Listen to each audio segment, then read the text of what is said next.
এই যে হনুমানের মতন না বসে থেকে যাও না, একটু ছাগলটা বেঁধে দিয়ে আসবে। হ্যাট! ঘরে থাকলে শুধু এটা করো ওটা করো, শান্তিতে থাকতে দেবে না।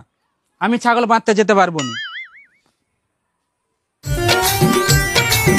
ঠিক আছে, আমি ছাগলটা বেঁধে দিয়ে আসতেছি।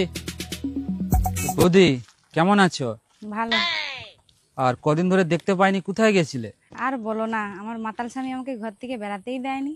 আর জানো, তোমার জন্য আমার কত মন খারাপ হচ্ছে, তোমাকে দেখতে পাইনি বলে। তাই নাকি? আমার জন্য তোমার মন খারাপ? আমি তোমার কি করে ফেলেছি? তুমি আমার মন চুরি করে নিয়েছো, আমি তোমাকে ভালোবেসে ফেলেছি। তাই নাকি? হ্যাঁ। আমিও তোমাকে মনে মনে ভালোবেসে ফেলেছি, কিন্তু বলতে পারিনি। তাই?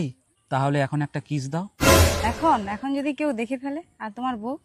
আরে কেউ দেখবে না। আর আমার বউয়ের কথা বলনি, সে এখন মাছ বাজতে লেগে যায়, তার 1 ঘন্টা লেগে যাবে। যদি চলে আসে? আসবে না বললাম তো। আচ্ছা না, ছাগলগুলোকে ছেড়ে দিবে তো? ঠিক আছে দাও। প্রেম করে আসছে, প্রেম শালা। হারামজাদা প্রেম করতে আসছে, প্রেম ওই করে ছাগল মারতে আসছে না? তুমি যেটা ভাবছো সেটা কি?